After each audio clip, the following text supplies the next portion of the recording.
adalah salah satu penyair terbesar Arab dan termasuk pemilik syair mu'allaqat, puisi yang sangat diagungkan bangsa Arab.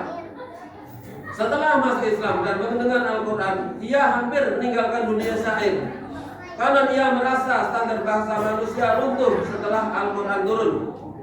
Salah satu syair terkenalnya sebelum Islam bahkan dipuji oleh Rasulullah sendiri. Ketahuilah, segala sesuatu selain Allah adalah batil. Tetapi setelah mengenal Al-Quran, banyak riwayat menyebut ia lebih memilih membaca Al-Quran daripada membuat puisi. Yang paling menarik adalah beberapa riwayat menyebut para pembesar Quraisy yang sangat membenci Rasulullah seperti Abu Jahal, Abu Sufyan, dan Al-Akhnas bin Suraik pernah diam-diam mendengarkan bacaan Al-Quran Nabi Muhammad SAW pada malam hari. Mereka datang sembunyi-sembunyi karena tidak ingin diketahui satu sama lain. Namun akhirnya ketahuan juga, mereka saling menyalahkan satu sama lain. Jangan ulangi lagi, nanti orang-orang ikut terpengaruh. Tetapi malam berikutnya, karena masih penasaran, mereka datang lagi untuk mendengarkan ayat-ayat yang dibacakan oleh malaikat Jibril kepada Rasulullah Muhammad SAW. Ini menunjukkan konflik batin yang besar. Secara hati mereka tahu ada sesuatu yang luar biasa, tetapi secara politik dan sosial mereka takut kehilangan status, pengaruh ekonomi, dan loyalitas suku. Bahkan ada riwayat terkenal ketika Abu Jahal ditanya kenapa melawan Nabi Muhammad padahal ia tahu beliau jujur. Intinya ia menjawab, Bani Hashim dan Bani Makhzum sudah lama bersaing kehormatan. Kalau kenabian jatuh ke Bani Hashim, maka mereka tidak akan mampu menandinginya. Jadi penolakannya bukan murni karena argumen Al-Quran yang lemah, tapi karena gengsi kekuasaan dan rivalitas suku. Allahu Akbar, Allahu Akbar, Allahu Akbar, walillahil hamd. Jamaah sholat id sekalian, Allah memberikan mukjizat kepada para rasul utusannya disesuaikan dengan kebutuhan zaman serta masyarakatnya. Nabi Ibrahim membekali Nabi Ibrahim tidak mempan bakar, sehingga masyarakatnya melihat sendiri bahwa kehebatan Namrud tidaklah seperti yang mereka percayai. Kemudian yang kedua adalah Nabi Soleh berhadapan dengan sekelompok arsitek pemahat batu. Maka Allah memberikan mukjizat Nabi Soleh sanggup mengeluarkan unta dari dalam batu. Kemudian yang ketiga adalah Nabi Hud berhadapan dengan masyarakat yang membanggakan kekuatan fisik serta sanggup membuat bangunan-bangunan yang besar. Maka Allah memberikan pelajaran cukup dengan angin saja bangunan kebanggaan yang mereka buat itu hancur lebur. Nabi Yusuf sanggup menafsirkan mimpi sehingga masyarakat Mesir terselamatkan dari paceklik yang menimpa selama 7 tahun.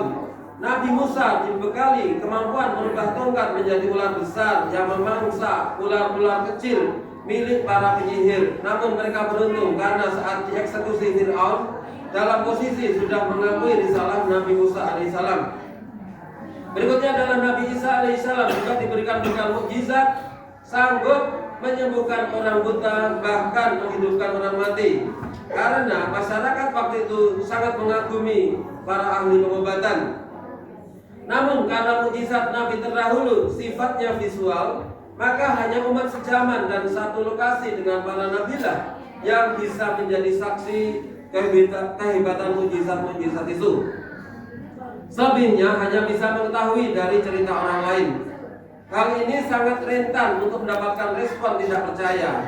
Bahkan yang sangat fatal adalah Bani Israel yang sudah dengan fakta yang sangat terang benderang menjadi saksi langsung kegiatan mukjizat Nabi Musa alaihissalam di hadapan mereka, berkali-kali tetap melakukan pembangkangan.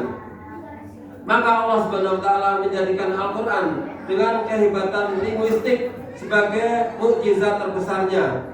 Sehingga umat-umat yang lahir setelah Nabi Muhammad SAW, karena beliau adalah Nabi terakhir, sehingga manusia yang lahir belakangan tidak bisa bertemu langsung dengan beliau, tetap bisa merasakan kehebatan mukjizat-mukjizat itu.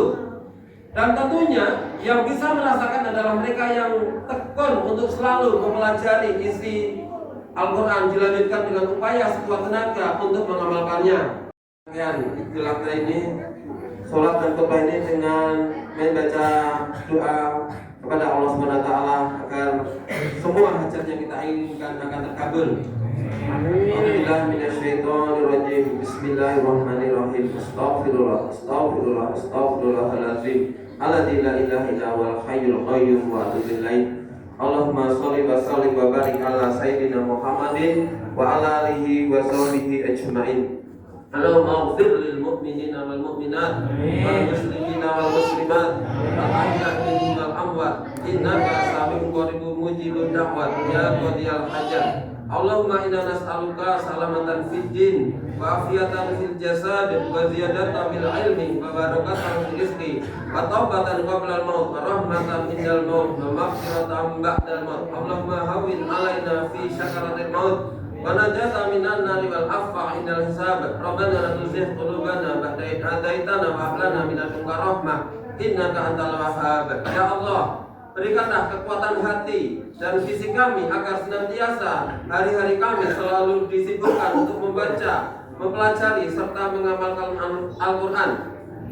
Bimbinglah masyarakat kami, keluarga kami agar Engkau mudahkan untuk selalu berada dalam lingkungan yang dekat dengan ajaran Al-Quran. Bimbinglah anak-anak keturunan kami agar dengan senang hati ingin belajar Al-Quran.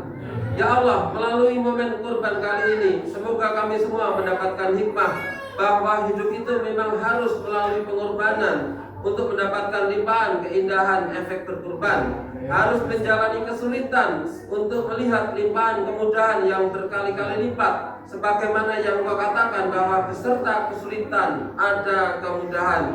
Inna dunya hasanah wa fil akhirati hasanah wa qina adzabannar. Subhana rabbika rabbil izzati amma yasifun. Wassalamun alal mursalin walhamdulillahi rabbil alamin. Assalamualaikum warahmatullahi wabarakatuh.